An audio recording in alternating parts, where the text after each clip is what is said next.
আসসালামু আলাইকুম রহমতুল্লাহি ওয়াবারাকাতুহ। আলহামদুলিল্লাহ ওয়াসসালাতু ওয়াসসালামু আলা রাসূলিল্লাহ ওয়া আলা আলিহি ওয়া আসহাবিহি আজমাইন। অনেকে জানতে চান রোজা অবস্থায় আতর ব্যবহার করা যাবে কিনা, বিশেষ করে উদ কাঠের এই আতরটি যারা নিয়েছেন বা আগামীতে নিতে চাচ্ছেন। সামনে রমাদান মাস চলে আসছে, এই রোজা মাসে এই আতরটি ব্যবহার করা যাবে কিনা বা এটি ব্যবহার করলে রোজা ভেঙে যাবে কিনা, এই ধরনের কনফিউশন আছে অনেকের ভিতরে এবং অনেকেই ভুল ধারণা দেয়। এইসব শুনে আমরা ছোটবেলা থেকে আল্লাহর রাসূল সাল্লাল্লাহু আলাইহি ওয়াসাল্লামের এই বিখ্যাত সুন্নাহটি রমাদানে পালন করতে পারি না। আমরা জানতাম যে রোজা রেখে আতর লাগালে নাকি রোজা ভেঙে যেত, কিন্তু আসলে তা নয়। রাসূলুল্লাহ সাল্লাল্লাহু আলাইহি ওয়াসাল্লাম সিয়ামরত অবস্থায় রোজা রেখে আতর ব্যবহার করতেন। আর এটি হচ্ছে উদ কাঠের বিখ্যাত আতর। এটি তো ব্যবহার করা রাসূল করিম সাল্লাল্লাহু আলাইহি ওয়াসাল্লামের একটি বিশেষ সুন্নাহ পালন করা। আর রমাদান মাসে আল্লাহ রাব্বুল আলামিন প্রত্যেকটি ফরজকে 70 গুণ বাড়িয়ে দেন, প্রত্যেকটি সুন্নাহকে ফরজের সমতুল্য করে দেন, প্রত্যেকটি নফলকে সুন্নাতের সমতুল্য করে দেন। এই আতর ব্যবহার করা রাসূলুল্লাহ সাল্লাল্লাহু আলাইহি ওয়াসাল্লামের একটি প্রধান সুন্নত, তার প্রিয় জিনিস।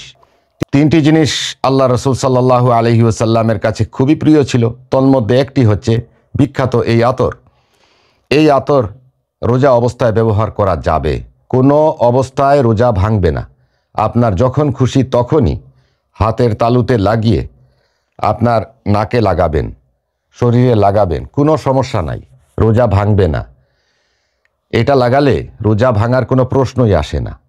তবে কিছু সংখ্যক স্প্রে সেন্ট আছে যেগুলোর মধ্যে অ্যালকোহল থাকে।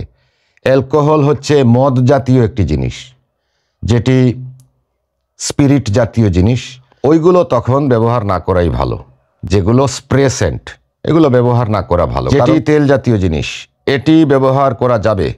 আর উদ কাঠের আতর অথবা আম্বর আতর অথবা মাস্ক আতর ব্যবহার করা যাবে, কোনো সমস্যা নাই। হরিণের নাভি থেকে তৈরি, মৃগ নাভি থেকে তৈরি মেস্ক ব্যবহার করা যাবে, যেটি এই উদ আতর থেকেও দামি এবং এটি পাওয়া অত্যন্ত দুষ্কর, তবে আমার কাছে আছে। আর এটির ব্যবহার কিন্তু অনেক গুরুত্বপূর্ণ বিষয়ের উপরে ব্যবহার হয়। উদ কাঠের এই আতরটি আমি ঝাড়ফুঁক করে দেই এবং জিনেরাও ঝাড়ফুঁক করেন। রমাদান মাসে এটি ব্যবহার করবেন এবং করা যাবে, রোজা নষ্ট হবে না। অনেকের মনের মধ্যে কনফিউশন রয়েছে, রোজা রেখে আতর ব্যবহার করলে যদি রোজা ভেঙে যায়। রোজা এত নরম জিনিস নয় যে ভেঙে যাবে। অবশ্যই আল্লাহর রাসূল সাল্লাল্লাহু আলাইহি ওয়াসাল্লামের সুন্নাহ যত বেশি আপনি আদায় করবেন, পালন করবেন, তত আপনি নেকি পেতে থাকবেন, সওয়াব হতে থাকবে। আর রোজা অবস্থায় আপনি যত সুন্নাহ পালন করবেন, নফল মুস্তাহাব যত বেশি করবেন, তত আপনার নেকির পাল্লা ভারী হবে। জীবনে যত গুনাহ আমরা করেছি, এই গুনাহগুলো মাফ করানোর উত্তম সময় হচ্ছে শাহরু রমাদান আল মুবারক। যাদের মনের ভিতরে ছিল আতর ব্যবহার করলে হয়তোবা রোজা ভেঙে যাবে, এই ধারণা ভুল। আজ থেকে ক্লিয়ার হয়ে যান, রোজা অবস্থায় আতর ব্যবহার করতে পারবেন। একবার কেন, 1000 বার ব্যবহার করতে পারবেন। সিয়ামরত অবস্থায় রোজা আপনার নষ্ট হবে না ইনশাআল্লাহু তাআলা। সবাই ভালো থাকুন, সুস্থ থাকুন। আল্লাহ হাফিজ। আসসালামু আলাইকুম ওয়া রাহমাতুল্লাহি ওয়া বারাকাতুহু।